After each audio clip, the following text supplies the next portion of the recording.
a compartir la pantalla.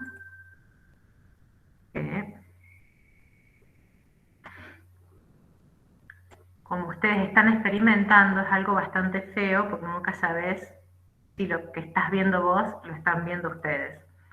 Así que teóricamente ahí les puse el PowerPoint. ¿Lo pueden ver? Sí, se ve bien. Sí. Bueno, entonces, como siempre, vamos señalizando acá qué temas vamos a ver hoy. Como ven, vemos la última parte de la unidad temática, que es toda la parte de planeamiento, selección, ejecución del actor voluntario, qué estructuras participan, y la parte de contracción muscular, para terminar de cerrar e integrando todo esto con los tipos de conducta, como para vincular con lo que habían visto ustedes en el cuatrimestre pasado en animales. Así que bueno, volviendo, me quedó... acá está. Volviendo al modelo que habíamos visto la clase pasada, no, la primera creo que fue, la primera, que la clase pasada desarrollamos la parte de percepción sensorial. En esta clase vamos a terminar hablando justamente de lo que les decía recién, de la respuesta conductual y cómo todos los procesamientos que se dan en el sistema nervioso central son los que subyacen a esta respuesta conductual. Por eso hablamos de cómo se va integrando la información para la ejecución del acto motor. ¿Se acuerdan que habíamos hablado justamente? Una conducta se expresa a través de un acto motor o la ausencia de ese acto motor. Entonces, lo que vamos a hacer es seguir con ese camino que habíamos comenzado a desarrollar la clase pasada. ¿Se acuerdan que habíamos hablado de la percepción y cómo se construye esa percepción?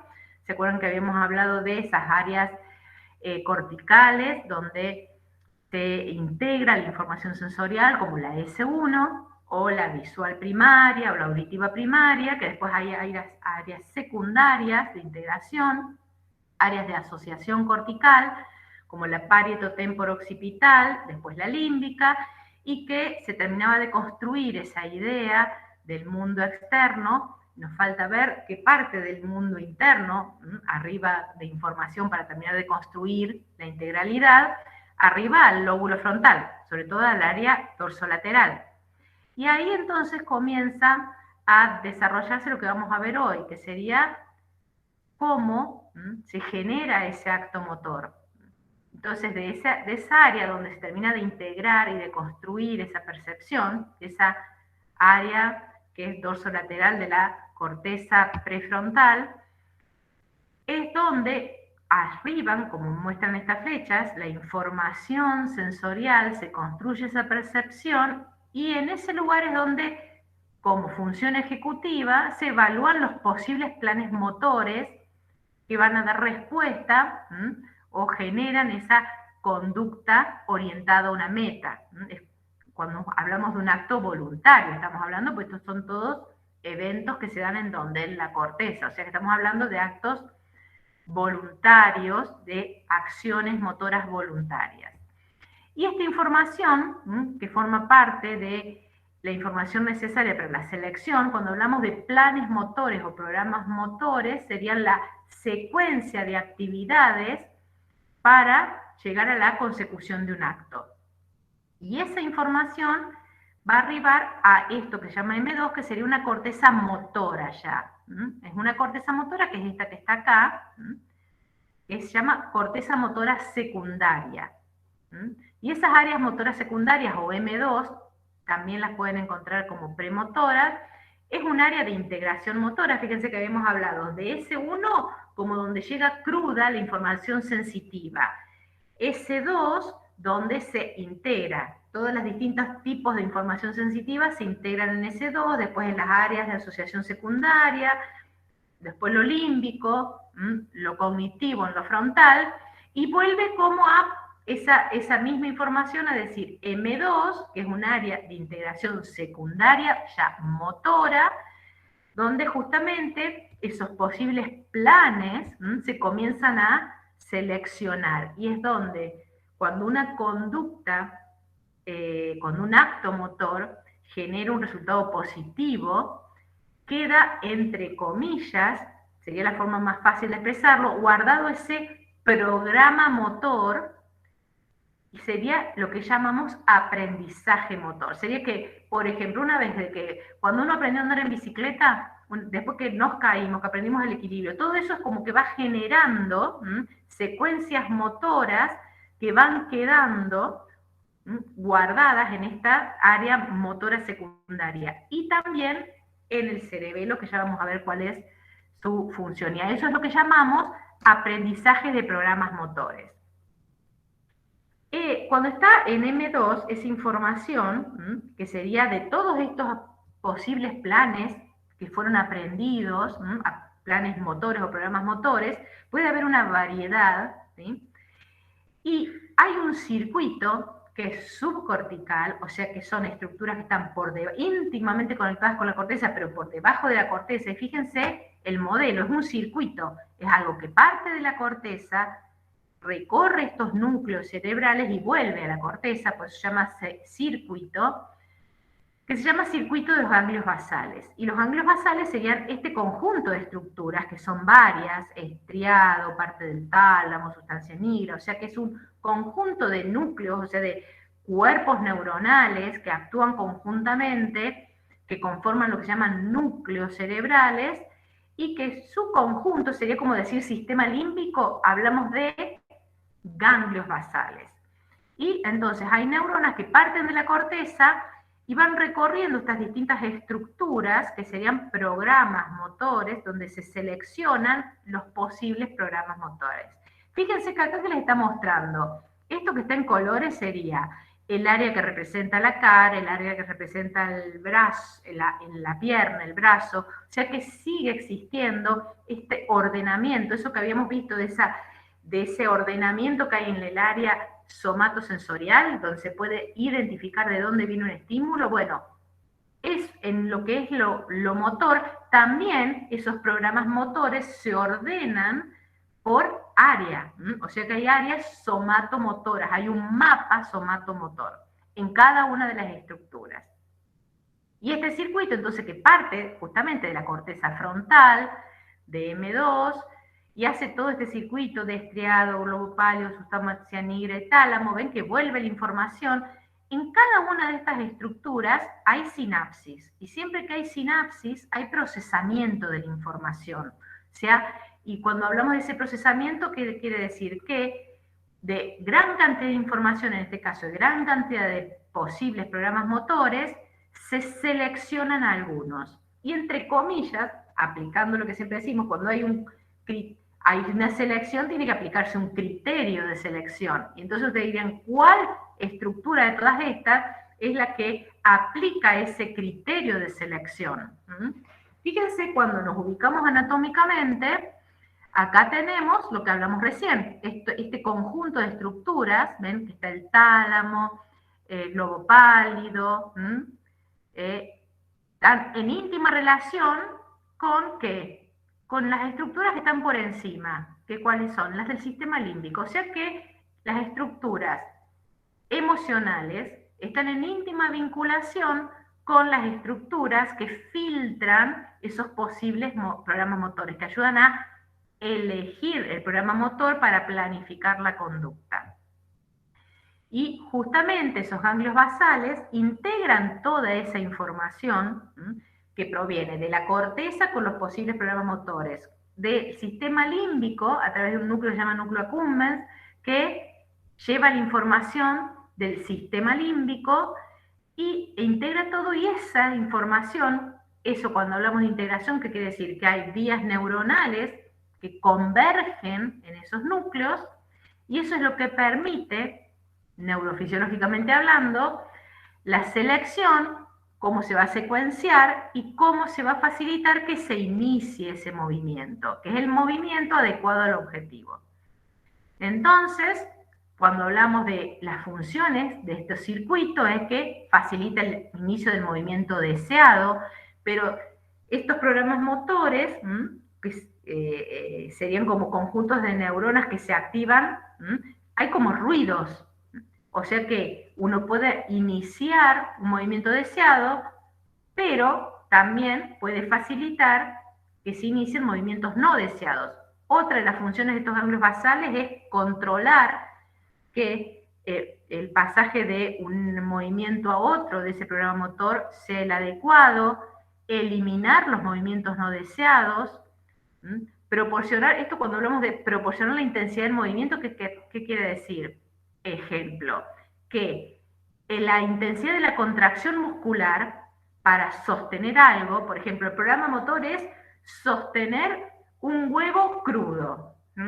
¿Eso qué quiere decir? Que tengo que seleccionar, todo esto imagínense lo rápido que se hace, que uno lo cuenta lentamente, que tiene que seleccionar el programa motor de tomar el huevo y que cuando uno toma ese huevo, la fuerza que ejercen esos músculos tiene que ser la adecuada literalmente y entre comillas para no romperlo. A eso habla de reproporcionar la intensidad de ese movimiento. ¿Qué está hablando? De cómo y cuánto se tiene que contraer cada músculo para no golpearlo, para no romperlo cuando lo sostenemos, para que no se caiga. Eso quiere decir la selección del programa motor acorde al movimiento deseado. Ustedes piénsenlo, busquen un ejemplo y que les sea más fácil para que todas estas palabras que parecen como muy quieren recordar no romper el huevo antes de ponerlo en la comida, bueno, ejemplifíquenlo con eso, pero pueden encontrar cualquier ejemplo. O sea que es todo este recorrido que hacen esos potenciales de acción, todas esas sinapsis que se dan en cada uno de estos núcleos, van colaborando para que se den todas estas pautas, y por eso hablamos de la selección, la secuencia adecuada, y facilitar el movimiento deseado, eliminando los no deseados. Por eso ese recorrido, hace ese recorrido y da la vuelta, ¿y a dónde vuelve? A la corteza, ¿sí? Vuelve a la corteza porque en realidad ese programa motor que fue seleccionado, entre comillas, limpiado de toda la información extra para que se realice el movimiento adecuadamente, arriba a la corteza motora M1. Y esa corteza motora M1 es donde está representada cada músculo del cuerpo y que se va a activar ese espacio en esa corteza que sería la señal para que la vía motora descendente lleve la información al músculo. Eso es M1. M1, cuando se activa, ejecuta. O sea, todo lo previo, el planeamiento y selección se hace entre M2, la corteza dorsolateral M2 y los ganglios de la base. Ahora, una vez que la información ya fue seleccionada, pasa a M1 y cuando se activan esas neuronas de la corteza motora M1, inmediatamente hay una neurona que baja, fíjense que acá está, ¿sí? La neurona, ¿ven esta neurona? Esta que baja directamente ¿a dónde? A la médula, para estimular, ¿qué cosa? La contracción de ese músculo. Entonces, por eso M1 es el área donde se comienza ya a ejecutar el acto motor seleccionado. Ahora, el rol del cerebelo, porque siempre nombramos al cerebelo en esta ejecución motora. El cerebelo, como dijimos, cada acto motor que se va dando, conducta que tiene éxito, se va guardando una copia de ese programa motor en M2. Y una copia de ese programa motor se guarda en la corteza del cerebelo. ¿Cuál es la función? El cerebelo sería como el, entre comillas, controlador de la eficiente ejecución de ese programa motor. Al tener guardada una copia, compara. Fíjense que compara. ¿Ven esta información? Que además de llegar a la médula de donde sale la neurona motora, que vamos a ver dentro de un ratito, fíjense que hay una divergencia y ¿a dónde va? Al cerebelo. O sea que la información de la ejecución va por un lado a la médula y por otro lado al cerebelo. Y en el cerebelo, ¿qué pasa? Se hace ese efecto de comparación de cada uno de los elementos de ese programa motor que se va a ejecutar se compara con el programa motor que tiene guardado el cerebelo, para ver si hay macheo. Y si hay macheo, no pasa nada. Si no hay macheo, ¿qué quiere decir? Que el programa que está guardado con el programa que se envió no es exactamente igual. Pero a su vez, ¿con qué otra información se compara? Con la información que recibe el cerebelo constantemente, que proviene de cada uno de los músculos y articulaciones. Que si se acuerdan, la clase pasada, esa información es la que llamamos propioceptiva. Entonces, el cerebelo ahí compara, además de con el programa que tiene guardado en su corteza, con la información que constantemente le está arribando de los propios músculos y articulaciones. Esa comparación da idea de si la ejecución va a ser bien realizada. Y un típico ejemplo de que a veces la información es tan rápida en el sistema nervioso que no alcanza a ser corregida acorde a la información del cerebelo, que en el fondo terminamos haciendo consciente, porque fíjense que esta información llega a la corteza, ¿sí? ¿Ven estas flechitas? Donde esto, que quiere decir que inhibe, que quiere decir que está controlando el cerebelo, sería el típico ejemplo de que estamos escribiendo máquina rápidamente, o alguien que toca la guitarra o que toca el piano a una velocidad que está haciendo, está ejecutando un programa motor aprendido. No estamos pensando cada tecla que vamos a probar. Eso es, una vez que se seleccionó, se comienza a ejecutar. Y algunos programas motores son tan rápidos que en la ejecución, que al comparar esa información en el cerebelo, la información de corrección llega tarde. Es cuando nos estamos dando cuenta que no tenemos que apretar esa tecla y lo mismo la apretamos. Es decir, ¿cómo que? Porque el programa motor de ejecución fue tan rápido que la información del cerebelo no alcanza a corregirla. Y nos ha pasado a todos en algún momento de tener esa sensación, lo quiero hacer pero no lo alcanzo a hacer, porque el programa motor se está ejecutando y la información del cerebelo no alcanza a corregir o a recorregir esa ejecución. Entonces, la importancia es eso, de comparación de los requerimientos musculares, articulares y de la posible corrección con los programas motores, que se da justamente en el cerebelo. La otra función importante del cerebelo es que, además de almacenar esa información aprendida en la corteza, hay otras partes del cerebelo que tienen otras funciones tan importantes como esa, porque si esas funciones no se realizan adecuadamente, los movimientos o los programas motores no se van a ejecutar adecuadamente, que es la mantención del tono, de la postura y del equilibrio. Entonces serían las otras funciones importantes de la integración de la información a nivel del cerebelo. Y esa información del tono, la postura y el equilibrio es la que puede configurar el cerebelo, porque recibe información de los propios actores y del sistema vestibular. ¿Se acuerdan que en la clase pasada les dije estos dos temas los vamos a ver relacionados con el que viene? Y entonces ahora los vamos a desarrollar. ¿A qué llamamos información propioceptiva y a qué vestibular?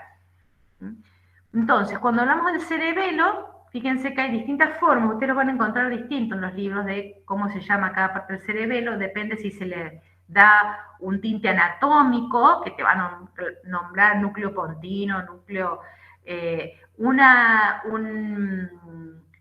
un tinte por el circuito que conforman, entonces van a encontrar cerebro-cerebelo, que sería este que está mostrado de vinculación directa con la corteza, y otra forma que pueden encontrar en los libros es con un tinte evolutivo, cuando encuentren que se habla de arqui, de paleo y de neocerebelo. ¿A qué se está refiriendo a eso? Esto que hablábamos del cerebro triuno, ¿se acuerdan que hablábamos de que las estructuras no se reemplazan, sino que se generan nuevas estructuras que adquieren nuevas funciones? Bueno, en el cerebelo pasa lo mismo. El arquicerebelo tiene funciones que tienen que ver con el equilibrio. Y es la parte más antigua. Y ustedes dirán, ¿pero cómo? El tono muscular es muy importante. Sí, pero no es muy importante en los peces, porque están en un medio, entre comillas, prácticamente de ingravidez, donde no tiene tanto efecto la fuerza de la gravedad. Por lo tanto, todas las estructuras que subyacen al control del tono muscular evolutivamente aparecen más tarde y están en otros núcleos que aparecen más tardíamente, que son los que regulan el tono muscular, y es lo que se llama paleocerebelo. Y el neocerebelo sería lo que está en vinculación directa con este aprendizaje más fino de programas motores, y es la corteza del cerebelo, que es lo que evolutivamente aparece más tarde. Entonces, fíjense que dependiendo del libro que ustedes vean, pueden encontrar distintas formas, pero están hablando de lo mismo. Están hablando de las estructuras y las vías que responden al control del tono muscular, de la postura, del equilibrio y de la corrección de los programas motores en el caso de la corteza.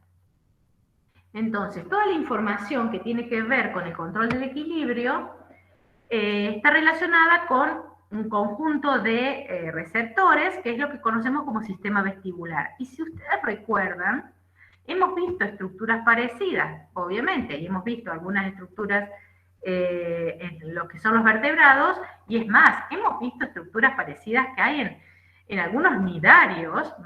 ¿Se acuerdan que son estructuras que son concreciones de calcio que brindan información a células ciliadas de la ubicación de la parte del cuerpo?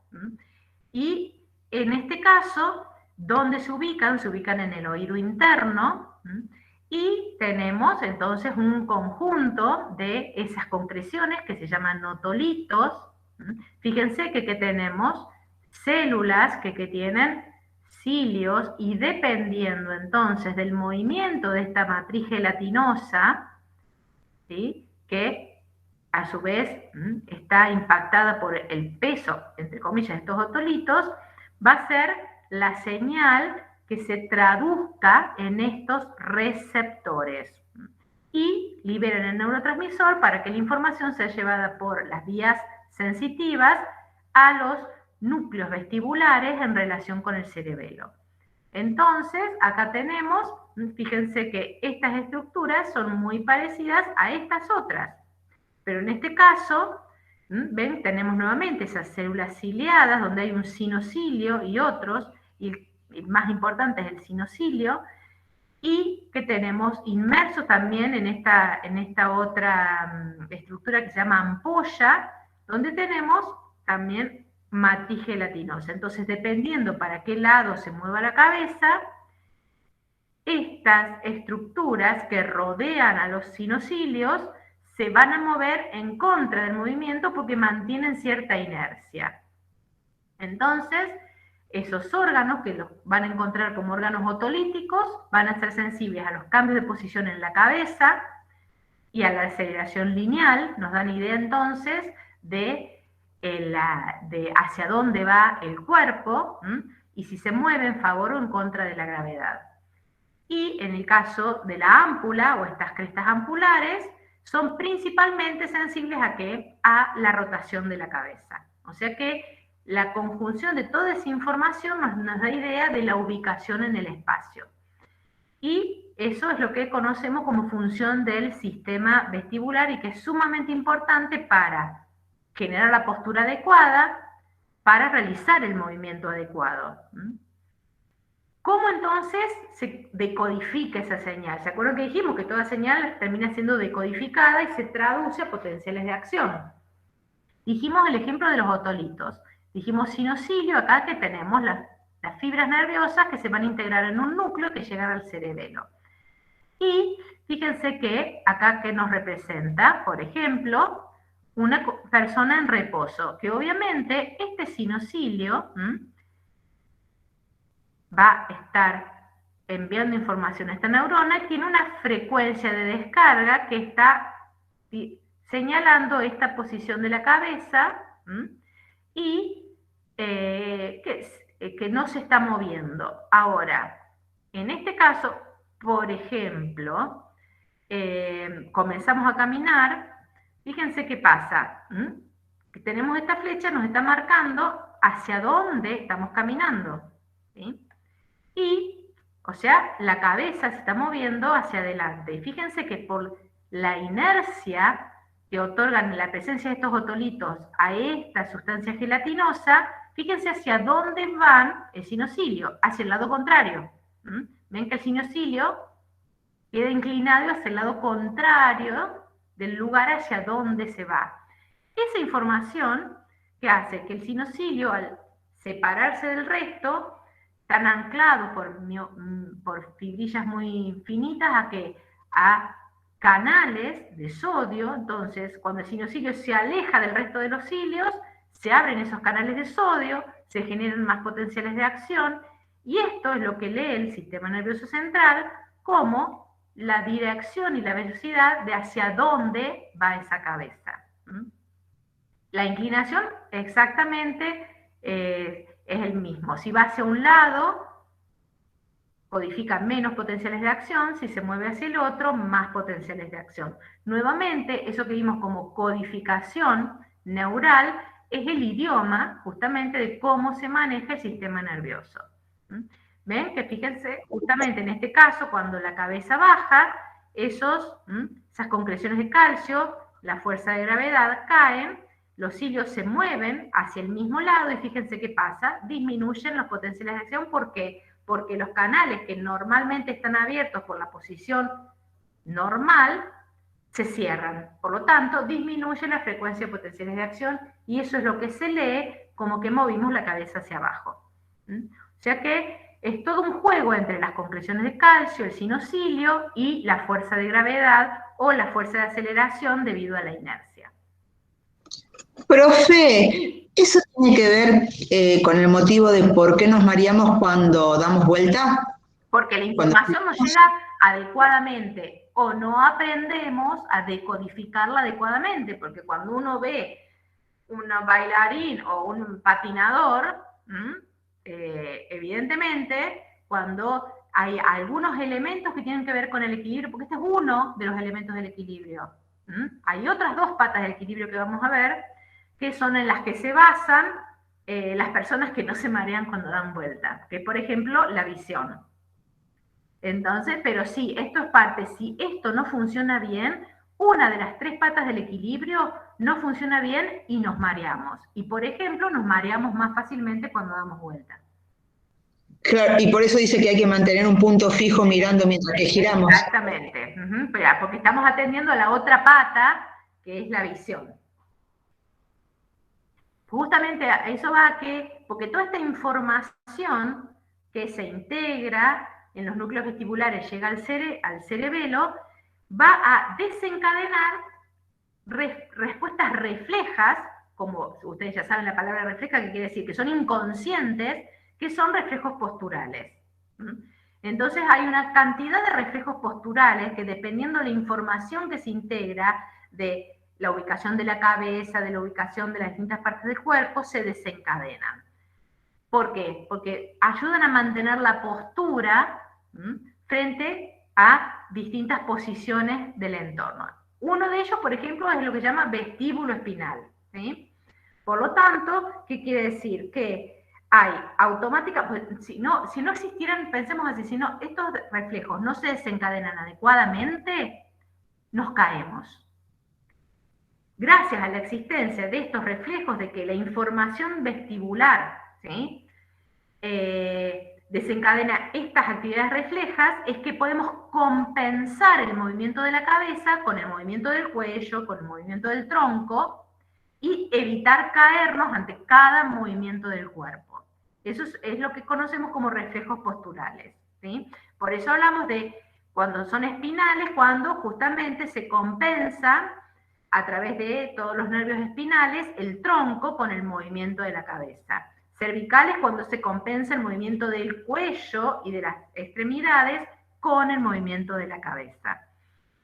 Entonces, así es, a través de estas actividades reflejas, o sea que eso que fue un estímulo activa a nivel de la médula una neurona motora que automáticamente, si se da esta señal, se contraen ciertos músculos para evitar caernos, por ejemplo, o para evitar que la cabeza no se mueva adecuadamente, por ejemplo, cuando damos vuelta a la cabeza, porque hay un estímulo que nos llama la atención, ¿sí? O sea, eso implica que hay un acto de mover la cabeza. Ese acto de mover la cabeza va a generar movimientos oculares adecuados para observar el estímulo que deseamos ver y movimientos también del cuello y del tronco para sostener la cabeza para ver lo que estamos deseando. A eso llamamos reflejos posturales. Entonces, esto que estábamos hablando recién, dijimos que hay mucha información que ingresa al sistema nervioso central a través de distintos receptores, por ejemplo, de la visión, del vestibular, que son de los que hablamos recién, y propioceptivos, que son algunos que vamos a hablar ahora, que dijimos que eran sensores específicos que se encuentran en músculos y en articulaciones, que van enviando información sobre dónde está y en qué estado de contracción se encuentra cada parte del cuerpo, de los músculos esqueléticos del cuerpo. Y toda esa información, entonces, ingresa codificada al sistema nervioso central, y ¿a dónde se integra? Se integra en el cerebelo, justamente. Y cuando esa información es adecuadamente integrada en función de un objetivo, de una conducta, hablábamos de ese control, esos reflejos posturales o esos reflejos oculares que permiten hacer foco en lo que deseamos ver y mover la cabeza adecuadamente. Si eso no funciona, si alguna de estas tres patas no funcionan, es que comenzamos a tener problemas de equilibrio. Entonces es cuando tenemos náuseas, cuando nos mareamos fácilmente ante los movimientos. Algunas personas son muy sensibles, se marean con el simple hecho de cuando el colectivo del lado se está moviendo y nosotros estamos quietos, esa sensación visual afecta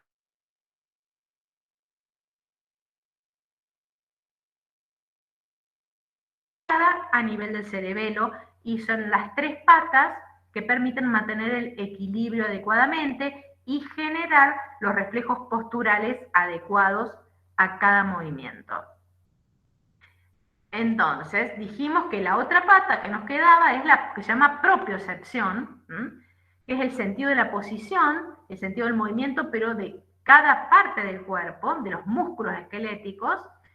Y justamente esa percepción es consciente e inconsciente. Consciente, ¿por qué? Porque esa información llega a ese uno, o sea que pasa a ser parte integral de la percepción, por eso podemos saber en qué parte está dónde está ubicada cada parte de nuestro cuerpo. La parte inconsciente es que parte de esa información se integra en el cerebelo y esa integración no es consciente. Entonces, ¿cuáles son los receptores? Particularmente, receptores que se encuentran en las articulaciones, y vamos a ver en detalle estos receptores que son los que se encuentran en el músculo. Porque esta información es fundamental para esto que hablamos de no romper el huevo, que está crudo, porque tenemos que contraer esos músculos de una forma adecuada al estímulo. Obviamente que también se integra con información que proviene ¿de dónde? De los que vimos la clase pasada, de estos receptores, por ejemplo, del tacto, que nos van a dar idea. Esta información que proviene de estos tres, fíjense que son somatosensoriales y propioceptivos, fíjense que todo se integra en el córtex sensorial y en las áreas secundarias y nos ayudan a construir, ¿sí?, justamente la idea del peso, de la forma, de saber si es áspero, si es rugoso, si es liso, si es suave. Toda esa información se integra.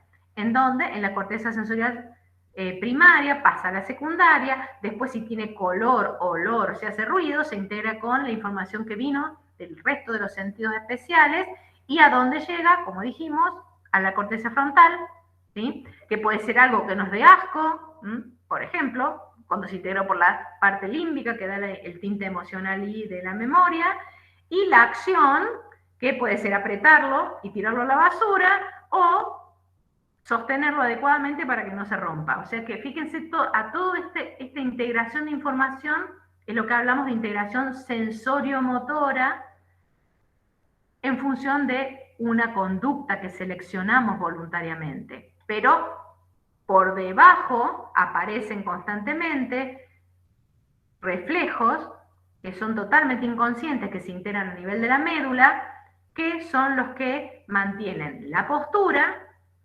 y vamos a ver los que ayudan a mantener también el tono, porque justamente cuando hablamos de postura erecta, que estamos hablando de mantenerlos parados en forma erecta, pero en nuestro caso, que tenemos influencia de ¿qué? De la fuerza de gravedad. Por lo tanto, la fuerza de gravedad es una fuerza que constantemente está generando que el cuerpo tienda a que digamos, a flexionarse. Y para evitar esa imposición natural de la fuerza de gravedad, existen una cantidad de reflejos que son los que hablamos, que mantienen el tono muscular. Cuando estos reflejos no se generan adecuadamente, tenemos distonías o tenemos problemas de mantención del tono, y fíjense entonces, si esta es una postura adecuada, porque los músculos que justamente se llaman antigravitatorios mantienen el tono muscular adecuado, si no hay un tono muscular adecuado, fíjense la postura que toma la persona que tiene un problema en el control del tono muscular. ¿Por qué tiene esa postura?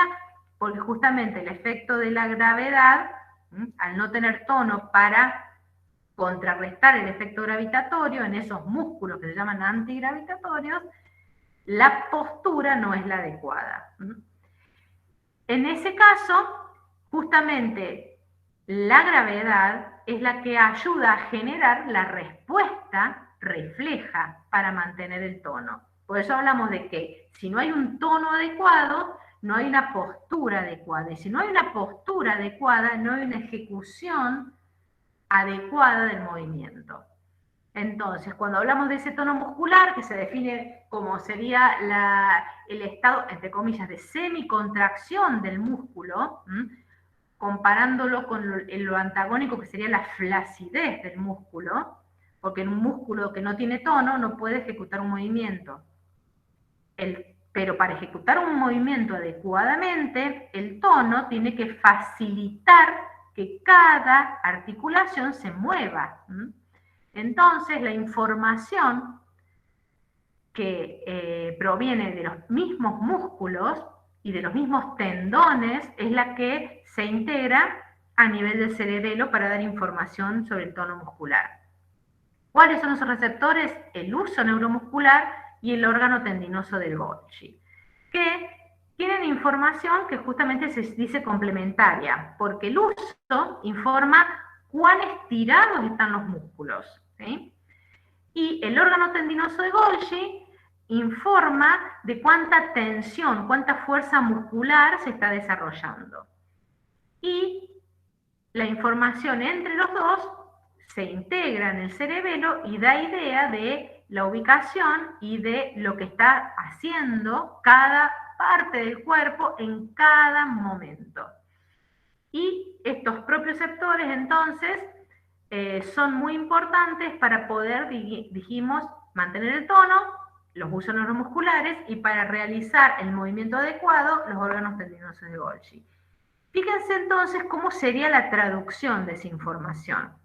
Dijimos que los husos se encuentran adentro de los músculos, en paralelo con las fibras musculares. ¿Ven? Por eso acá, ven acá tenemos marcado la información que da un huso neuromuscular. Y el órgano tendinoso, se llama tendinoso porque se encuentra ¿en dónde? En los tendones, que dan información de cuán tensionado está el músculo. Porque cuanto más tensionado está un músculo, más se acorta. Y cuanto más se acorta, más estira el tendón. Por lo tanto, eso comprime al receptor, al órgano tendinoso de Golgi, y cuanto más comprimido, más frecuencia de descarga tiene. Y en este caso, fíjense que esta información que proviene ¿de dónde? Del músculo antagonista, que está estirado, ¿sí? ¿Ven? Que se estira para poder flexionar. ¿qué está diciendo? Está mandando información de que se encuentra muy estirado. ¿Qué quiere decir? ¿Por qué? Porque ese receptor, cuanto más estirado está, comprime la fibra que está adentro, fibra nerviosa, y aumenta la frecuencia de potenciales de acción. Nuevamente, aplicamos el concepto de codificación neural. Cuanto más estímulo, más frecuencia de descarga. Y en este caso, como viene de músculos distintos, esta es la información que llega al cerebelo y el cerebelo la interpreta como la posición para sostener, por ejemplo, esta bola de... ¡Ay, se me fue la palabra! De boliche. Bowling, claro. Bien.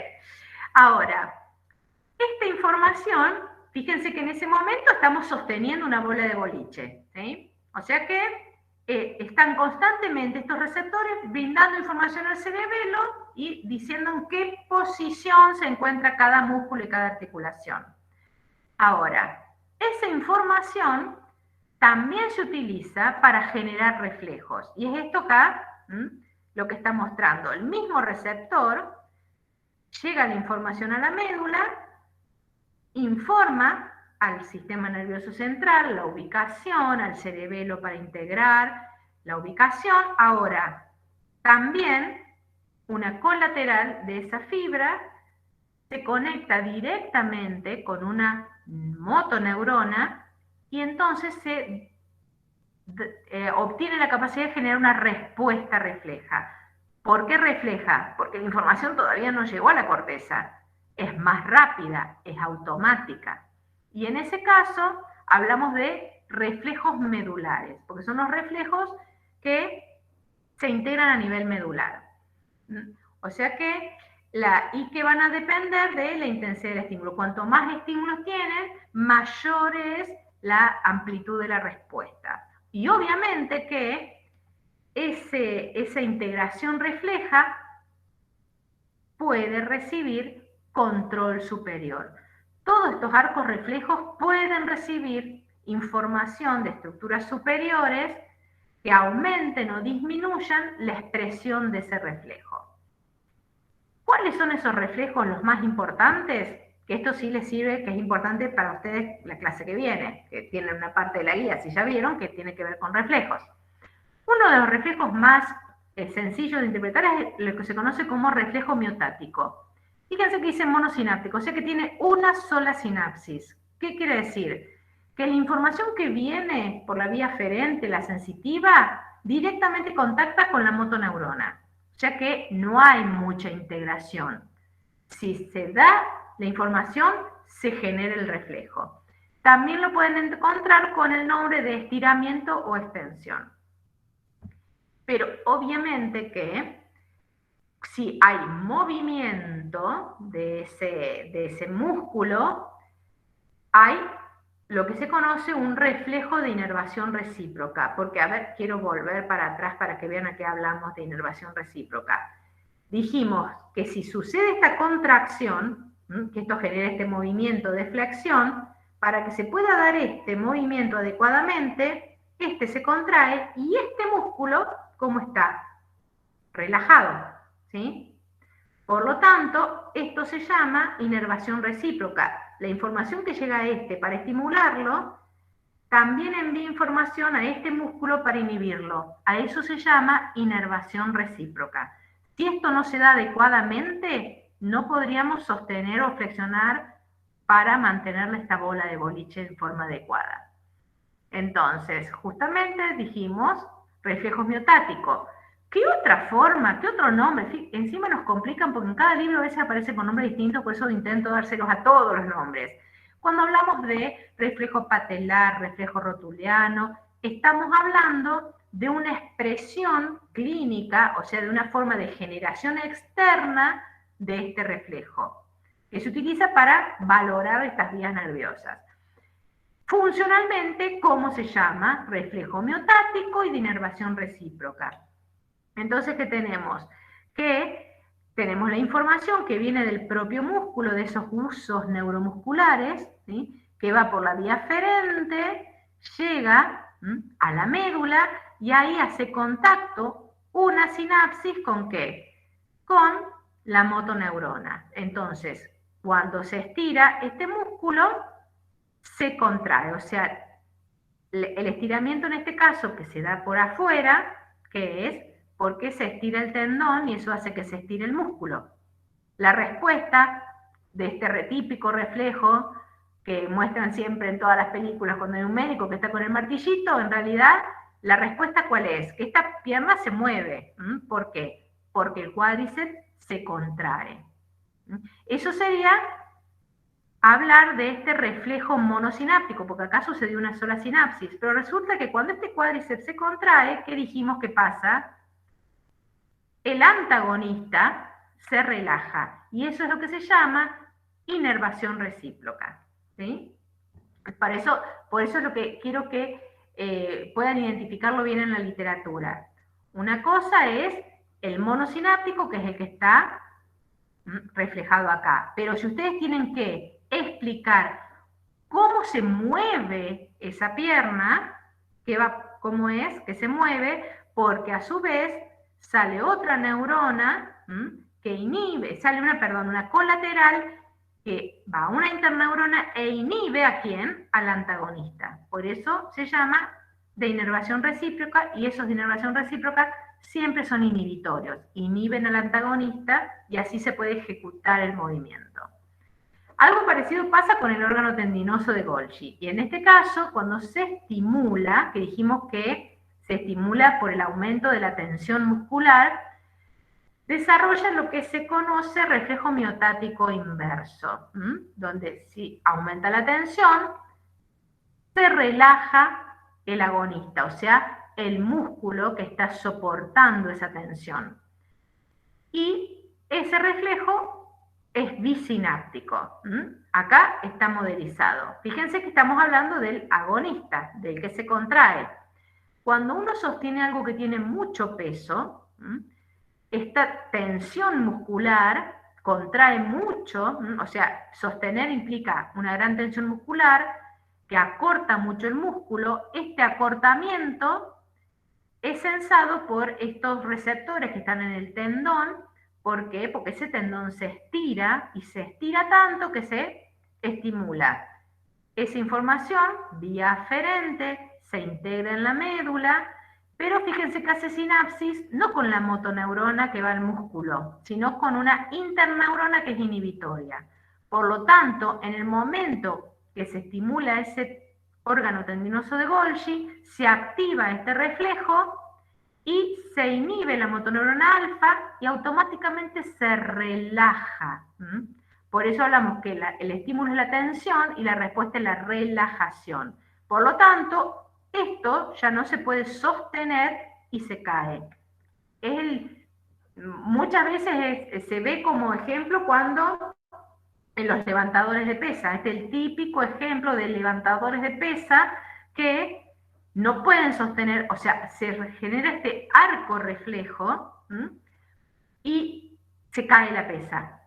¿Por qué? Porque la tensión que desarrolló el músculo es tal que activó este reflejo, que sería un reflejo, entre comillas, protectivo de la integridad del músculo. Obviamente que hay un reflejo de inervación recíproca, porque cuando este se relaja, este se contrae. Entonces, ¿ven? Acá está ejemplificado esto que hablábamos de la caída por exceso de peso.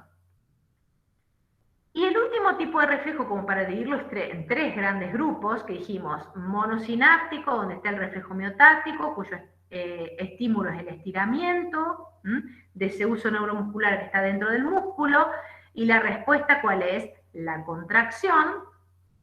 El reflejo bisináptico, que es el del órgano tendinoso de Golgi, que en este caso el estímulo es la tensión del músculo y la respuesta es la relajación de ese mismo músculo. Aparece como tercer gran grupo un reflejo que es multisináptico, o sea que aparecen muchas interneuronas, que es el reflejo nociceptivo, y eso ya les está diciendo que el estímulo generalmente es un estímulo doloroso, que se llama reflejo de retirada y de extensión cruzada. que tiene casi todos estos reflejos, vamos a ver que tienen dos funciones importantes. Dijimos, el estímulo es el nociceptivo, la respuesta es contraer el músculo flexor e inhibir el extensor. Y entonces, ¿cómo se modeliza? Fíjense que a todos constantemente, generalmente si cocinamos, hemos tenido justamente contacto con este reflejo. Y ustedes dirán, ¿cómo los cocineros que vemos en la tele, yo que he tirado la olla o la sartén porque me he quemado, ellos sostienen, porque como dijimos, esta actividad refleja, pero estas neuronas que vemos acá reciben información, ¿de dónde? Del resto del sistema nervioso central, de la corteza motora y de todos los núcleos que generan una conducta. Por lo tanto, si bien el reflejo se da, puede ser modulado, controlado por las aferencias, o sea, toda la información que viene de los centros superiores. Por lo tanto, ahí podemos entender cómo una persona, a pesar de que se está quemando, puede sostener. No quiere decir que este reflejo no se esté dando. O sea, se da, pero está siendo controlado por un acto voluntario que está por encima, en su control, del arco reflejo que se integra a nivel medular.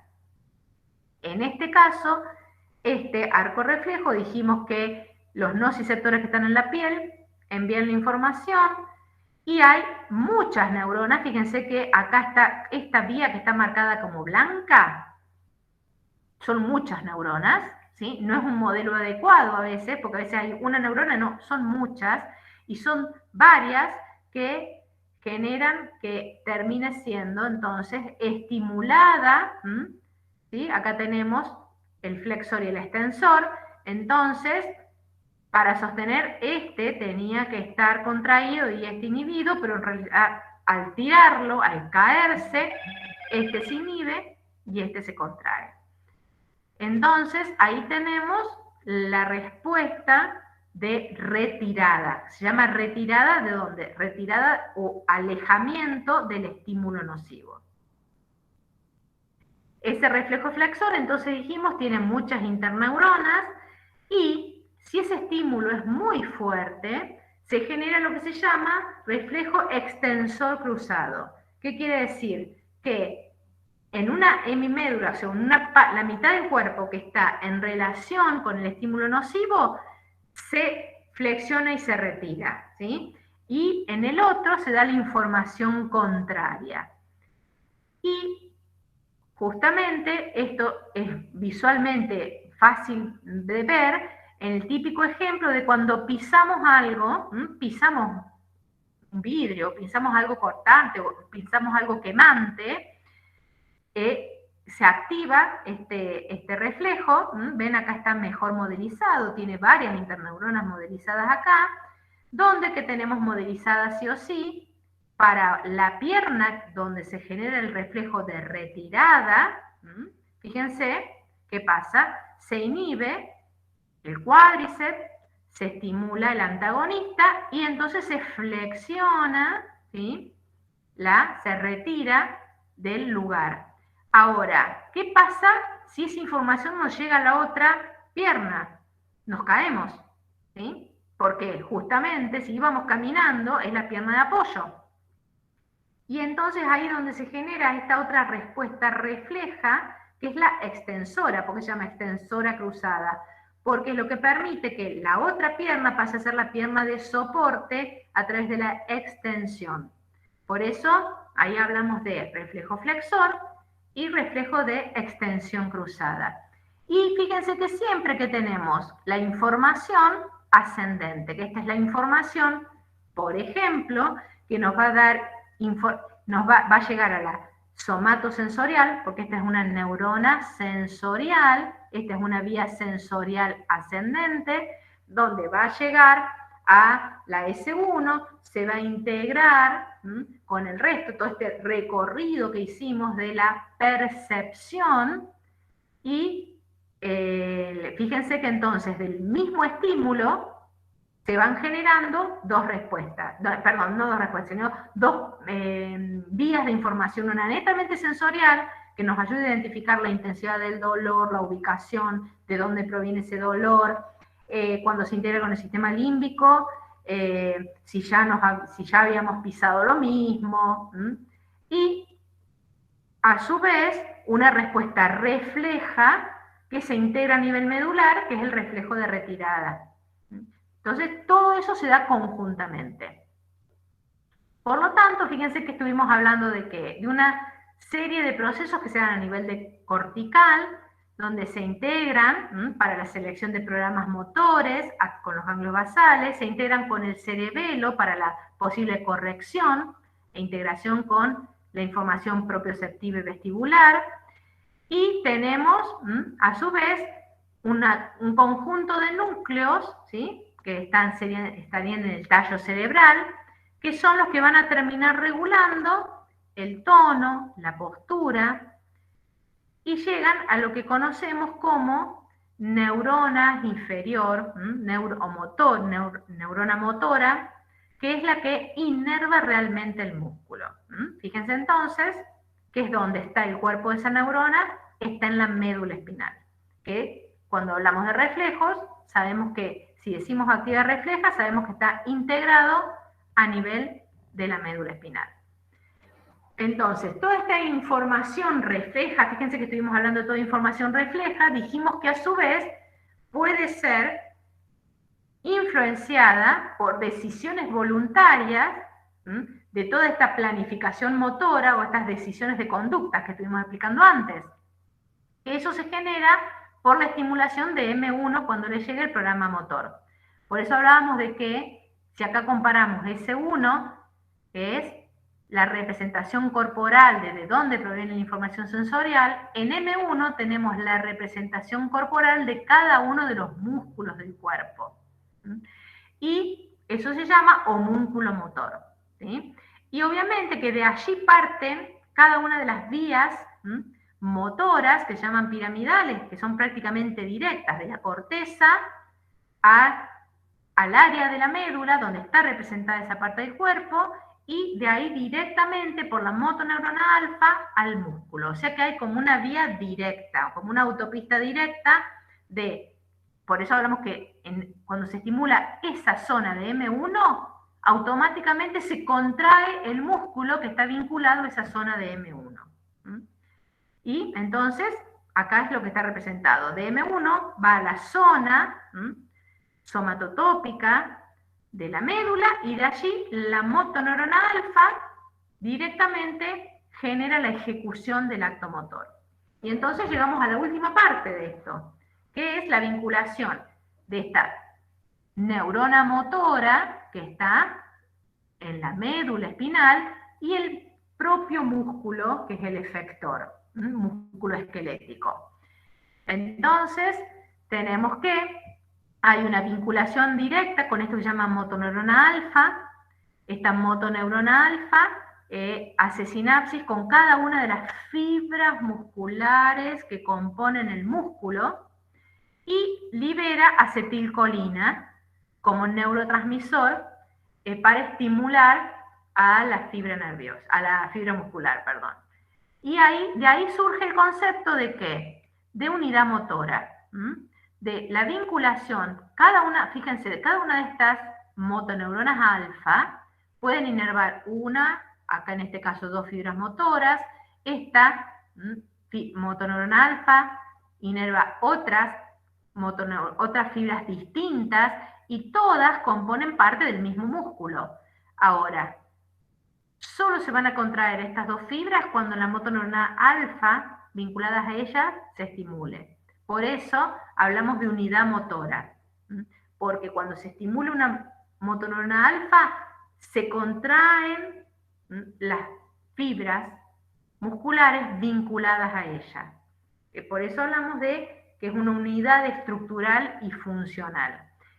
Y nosotros estos temas ya los hemos visto, por eso acá cuando les aparece repasar de biología, ya hemos hablado de la estructura del músculo, de la unión neuromuscular hemos estado hablando bastante, por eso acá hacemos un repaso, porque lo que vimos del músculo esquelético en mamíferos, obviamente es exactamente lo mismo. ¿Se acuerdan que vimos la parte histológica?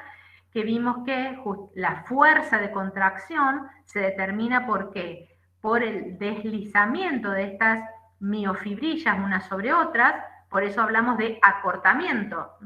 Fíjense que hablamos, cuanta más tensión, más acortamiento, porque cuanto más tensión, esa tensión es generada por el deslizamiento de la actina sobre la miosina. Nuevamente, acá aparece repasar. Y que lo que genera este desplazamiento es la liberación de calcio. Y esa liberación de calcio como mensajero intracelular que permite la generación del golpe de fuerza, ¿se acuerdan que hablábamos? Que termina dando este desplazamiento de la actina sobre la miosina, proviene del retículo sarcoplásmico, que sería esta parte. Entonces ahí viene la vinculación que se llama electromecánica o éxito contráctil. ¿Por qué? Porque ese potencial de acción que viene por la motoneurona alfa libera acetilcolina, tenemos en íntima vinculación los receptores de acetilcolina, que son en este caso nicotínicos, en esta estructura que se llama placa motora. Esos receptores nicotínicos son canales que cuando se une la nicotina se abre el canal, ingresa sodio, ya sabemos que si ingresa sodio se despolariza la membrana, y esa despolarización como potencial de acción se desplaza y despolariza toda la membrana. Y no sé si recuerdan ustedes que en la membrana del músculo esquelético hay estructuras particulares que son estas invaginaciones que tienen íntimo contacto con el retículo sarcoplásmico, y ese retículo sarcoplásmico íntimo contacto con cada sarcómero, y ese potencial de acción entonces que se desplaza por estos túbulos T, que son estas invaginaciones, activan estructuras específicas que hay, que son receptores específicos que se llaman de rianodina, que abren los canales de calcio que se encuentran en este retículo sarcoplásmico. Este calcio, al aumentar en el líquido intracelular, genera las modificaciones en la troponina y en la tropomiosina para facilitar el anclaje y el deslizamiento. Entonces, y recuerden que todo esto que hablamos del ciclo de fuerza implica consumo de ATP.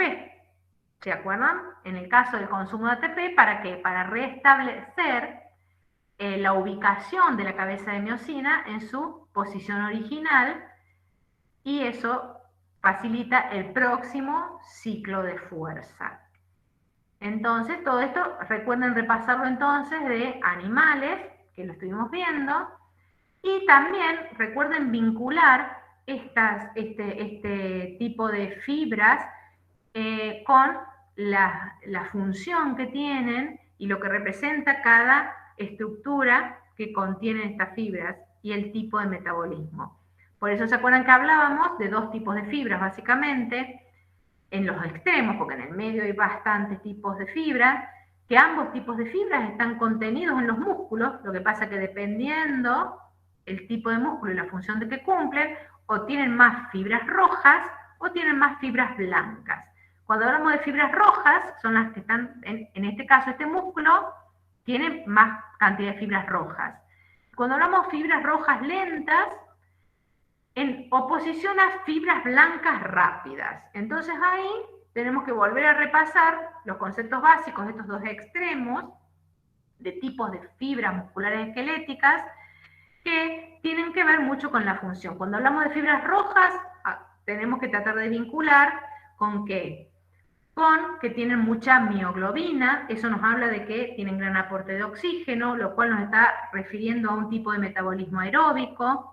Por lo tanto, genera mucho más ATP a través del sistema energético, y son de velocidad de contracción lenta, pero muy resistentes a la fatiga porque tienen un metabolismo predominantemente aeróbico.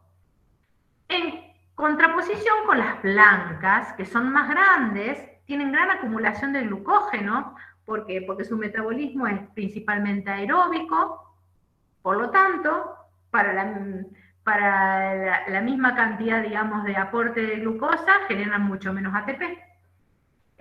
Por lo tanto, generan un montón de desechos metabólicos como ácido láctico, protones, lo cual genera que haya interferencias en esa contracción, en esos ciclos de contracción de la actina y la miosina, y eso es lo que reconocemos como fatiga muscular. O sea que se fatigan, son rápidas para contraerse, pero se fatigan también con mayor facilidad.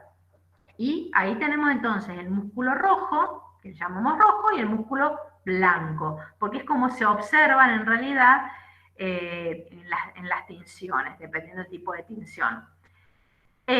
Cuando hablamos de esto, entonces hablamos de tipo rojo, fíjense que si es el que está en esos músculos, ¿se acuerdan que hablamos antigravitatorios? Los que tienen que estar constantemente participando de la mantención del tono muscular.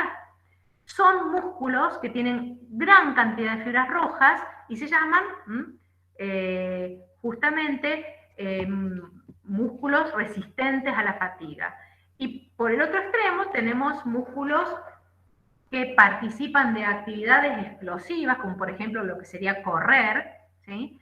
Salir corriendo, que son músculos que tienen gran reserva energética en forma de glucógeno y que son de rápida contracción, de respuesta rápida, pero también acumulan ácido láctico rápidamente y se fatigan rápidamente. Obviamente que entre medio tenemos una graduación muy importante, pero fíjense que cumplen dos funciones distintas. Y hablando de eso, entonces tenemos que M1, dijimos, es la información directa, la vía rápida directa al músculo. Por lo tanto, los potenciales de acción de esa vía que salen de M1, también que tienen un código de frecuencia, y esa frecuencia sería la frecuencia de descarga de la motoneurona alfa.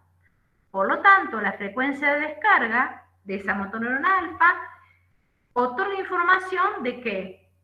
De la tensión que va a desarrollar ese músculo. A mayor frecuencia de descarga, mayor tensión se desarrolla. Y eso es lo que ustedes en los libros los van a encontrar como capacidad de sumación de esas frecuencias para desarrollar tensión muscular. Entonces, fíjense que acá está representada la frecuencia de descarga, que serían como los potenciales de acción, que se traducirían en cantidad de acetilcolina que se libera, en cantidad de receptores nicotínicos que se activan, por lo tanto, tensión que se desarrolla. Llega un momento en que lo que se llama tetanización, que no es lo mismo que tétano, que es generado por una toxina, sino que tetanización se llama el fenómeno fisiológico de la generación de mayor tensión en ese músculo. Sería cuando podemos desarrollar más fuerza. Y obviamente que la otra forma de codificar la fuerza se llama código de tamaño y población, que se basa en que cada tipo de unidad motora de las que hablamos antes tiene un umbral de activación distinto. Por lo tanto, dependiendo de la información o de la frecuencia de descarga, se van activando una motoneurona, dos motoneuronas, tres motoneuronas. Por lo tanto, cuanto más motoneuronas se activen, más fibras musculares se van reclutando. Por lo tanto, por eso se llama código de tamaño y población. ¿Qué quiere decir? Que la tensión del músculo aumenta a medida que se reclutan más unidades motoras. Y otra característica es que la fuerza que se va a desarrollar en ese músculo va a depender de la longitud inicial del sarcómero. ¿Se acuerdan que? A ver, vamos a volver sarcómero. Aquí está. ¿Se acuerdan que habíamos dicho esto es un sarcómero? Y obviamente que en esa superposición de la actina y la miosina hay una distancia óptima para generar tensión. Si están muy cerquita, ese ciclo de fuerza va a desarrollar poquita tensión. Si están muy alejados, no se van a tocar y van a desarrollar también poca tensión. Por lo tanto, hay una distancia óptima. ¿Y eso de qué depende? del estiramiento que tenga ese músculo al inicio del movimiento. Por eso muchas veces ustedes van a encontrar que la elongación adecuada del músculo antes de comenzar un ejercicio es muy importante, porque de eso depende también el posible desarrollo de la fuerza de ese músculo. Para ir terminando entonces, y para integrar con lo que son los conceptos, bien, recordar ese concepto que hablamos antes, de que los sistemas modulatorios difusos, ¿se acuerdan que hablamos que son esas vías neuronales que generan modulaciones del sistema perceptivo, el sistema cognitivo, emocional, y en este caso también, obviamente, van a impactar sobre el procesamiento motor. Y para ejemplificar este funcionamiento, entonces, vamos a hablar de algunos tipos de comportamiento. Vamos a hacer un repaso rápido para que ustedes vean que tienen que volver a repasar estos conceptos de animales. ¿Se acuerdan que habíamos hablado de comportamiento? Y acá estamos viendo al comportamiento no como la estrategia adaptativa de efector de la homeostasis, lo vamos a ver en las próximas unidades temáticas. No estamos viendo al comportamiento como la interacción, sino que estamos viendo al comportamiento como una respuesta a una señal externa o interna. Y se acuerdan que habíamos hablado también en el cuatrimestre pasado que la diferencia entre los etólogos y los que hacen neurociencias, donde los etólogos, que ustedes hicieron el etograma, que hablaban de las pautas de conducta, y acá lo que estamos haciendo a través de esto es abrir esa caja negra y estudiar los procesos que suceden en el cerebro, para que nos ayuden a entender esas pautas de conducta. Entonces, para correlacionar lo que vimos con el cuatrimestre pasado e identificar cada tipo de conducta en el humano, ¿se acuerdan que habíamos hablado de reflejos innatos? De conductas innatas que son actividades reflejas. ¿Se acordaban que hablábamos de pautas fijas de conducta? Porque siempre se dan de la misma forma ante el mismo estímulo. Y por eso hablamos de estereotipados.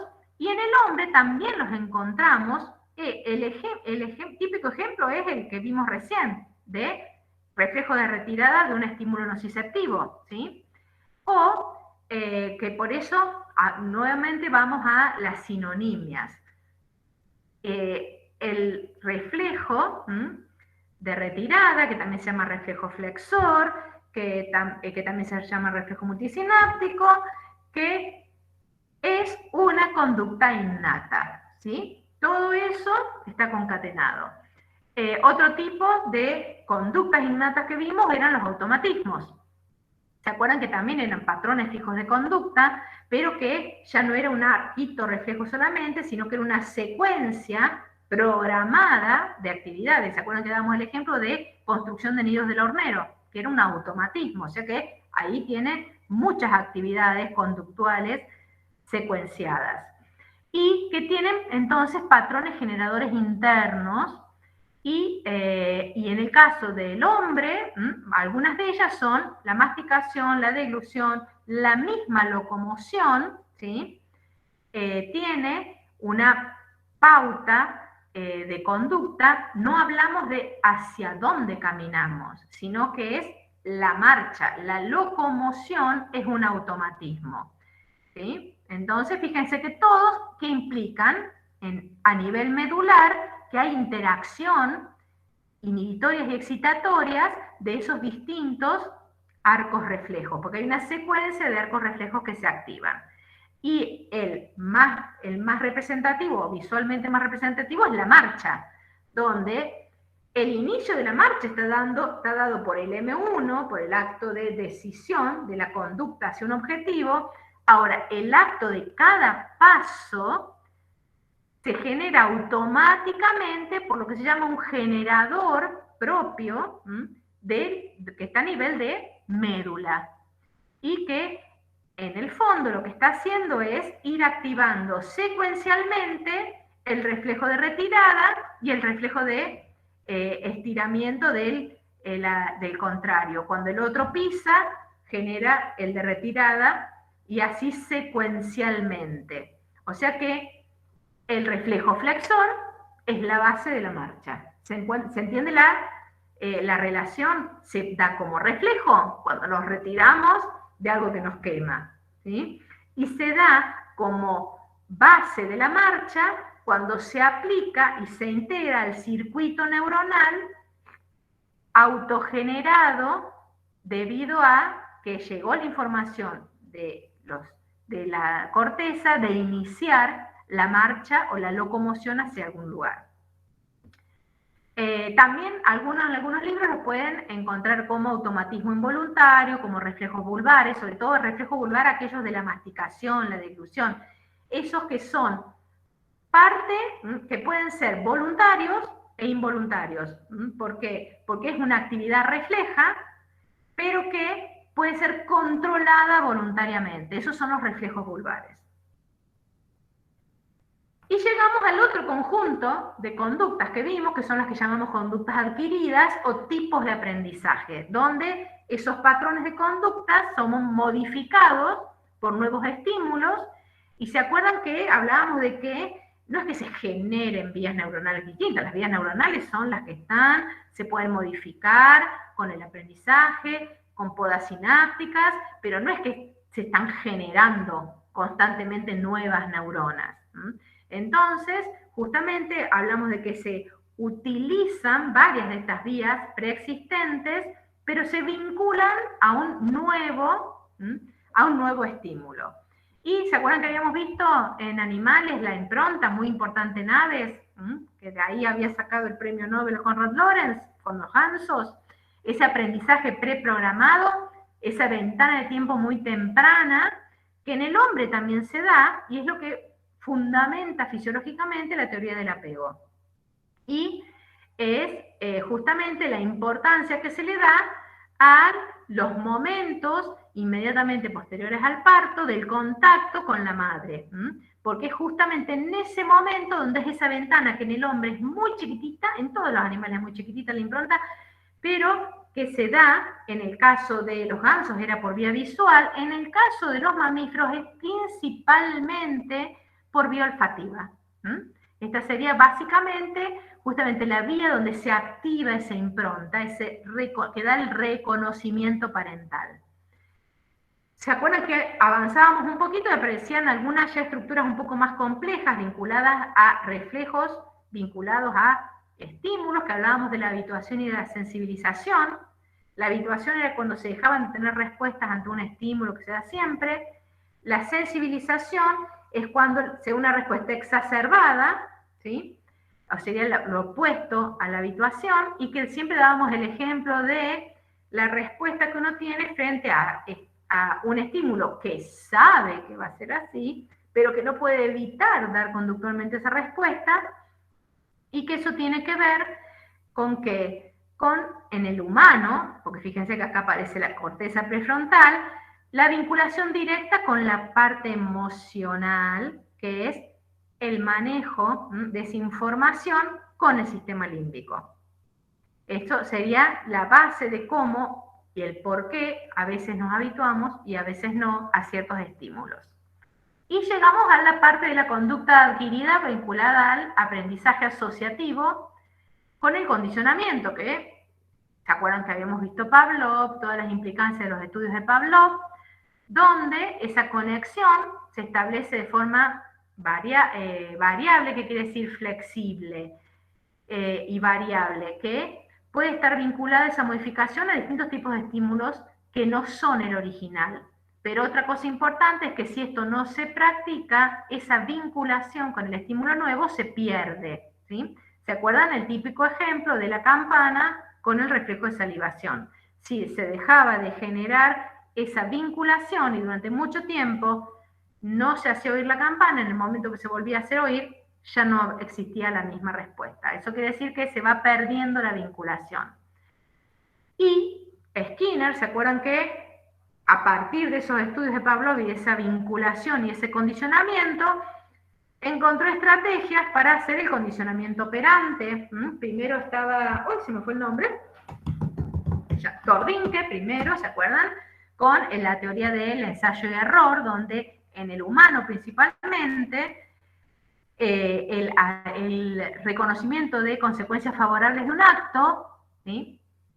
generaba el condicionamiento, o sea, la vinculación con el estímulo, por eso hablamos de ensayo y error, y entonces en base a eso, en base a esos estudios, es que Skinner genera lo que hablamos como condicionamiento operante, porque es para que ese típico ensayo y error, que es parte del ciclo vital, si lo estimulamos, va a quedar esa vinculación más rápidamente y generar las conductas que deseamos.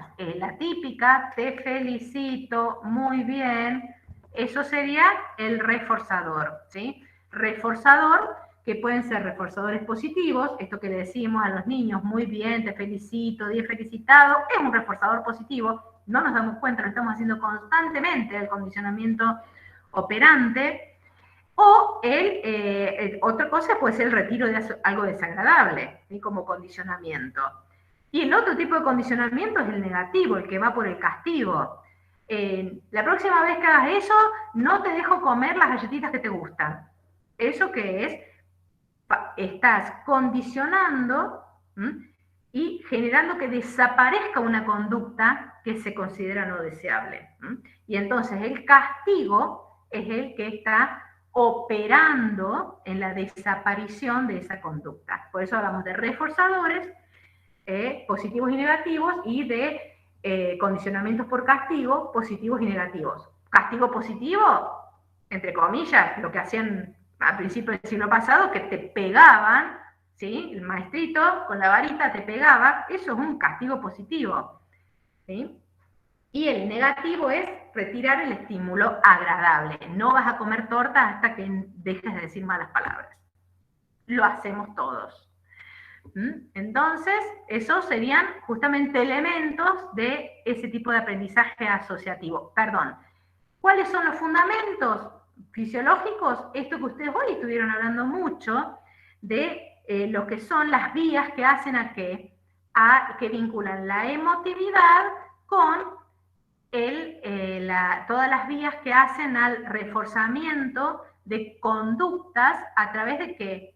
De la conexión entre el sistema límbico y los ganglios basales. Si ustedes ven, esto que es una conexión, una neurona que es dopamina, que es el sistema motivacional, que o refuerza, ¿qué cosa? La acción de algo, o si se disminuye, se suprime la acción de lo no deseado. Sería básicamente esas vías neuronales las que se están utilizando a través de estos condicionamientos.